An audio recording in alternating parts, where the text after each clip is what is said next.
Okay guys, we're back out here kinda.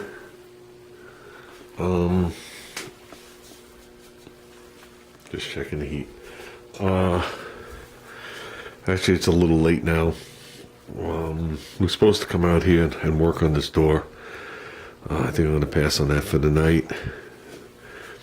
This is what we picked up today. Oh, before I show you that,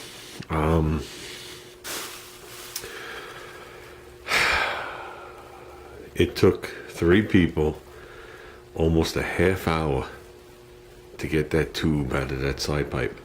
Now, I used the side pipes that I got at Lake Compounds. I went in there was one little spot weld. I went in with my cutoff wheel and brought it right down the bore and took away the spot weld.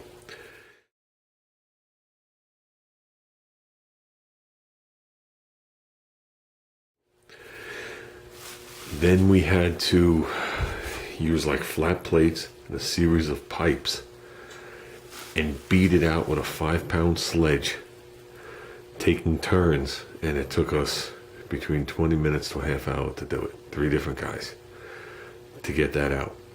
Because the problem is the first part was wedged into the pipe and you couldn't lubricate it because of the fiberglass insulation. And what's funny about it is, I said it to Junior, is the fiberglass insulation, which I'll show you guys, it's in the picture in the bag, there's no black on it, there's no darkness on it. I said to Junior, I don't know if those side pipes were ever used. They might have been bolted on the car, but they might have been bolted on for looks, because the insulation's pure white even by the louvers. So basically what happened was, we took the insert out. I measured the hole of the insert and it's 1 5/16 inches.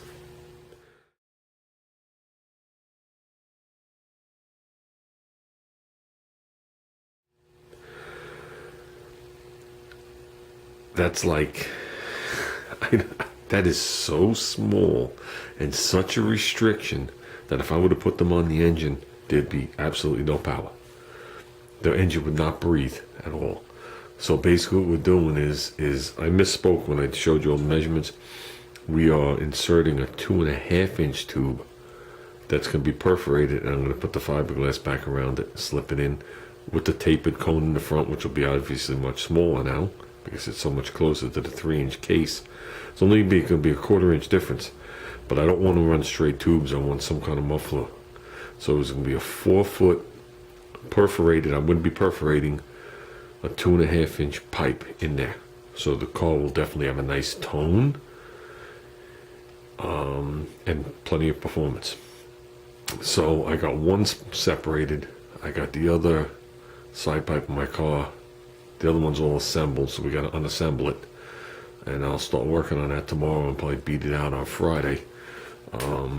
There's not even clamp marks on the first muffler. It's something's a little strange. There's something to it. I have no idea. And then I picked this up today, which is just covered with massive amounts of dirt. So it's a Millimatic 200.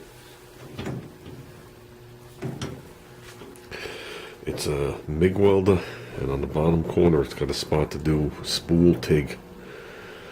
So it obviously goes up to 200 amps. So I don't know the date of manufacture of it. They started making them in 1990. And for Ruben, if Ruben's watching this is the model after the one we saw at the swap meet. This is what replaced it. And that's just layers of dirt on top of it from where it was sitting. It's not water.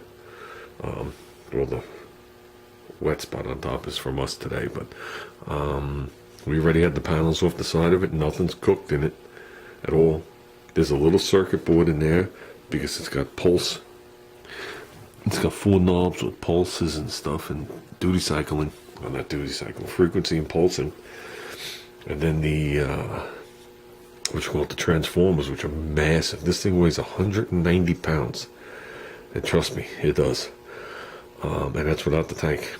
That's why it's got this plate. Whoops, this plate goes straight through the whole unit. Everything's there. The thing where you put the spool, it's all there. So this cost me. So, so let's hope we're good with it. It doesn't require too much. We want to change the cable with the trigger, or whatever the hell you call that thing on the big, the gun.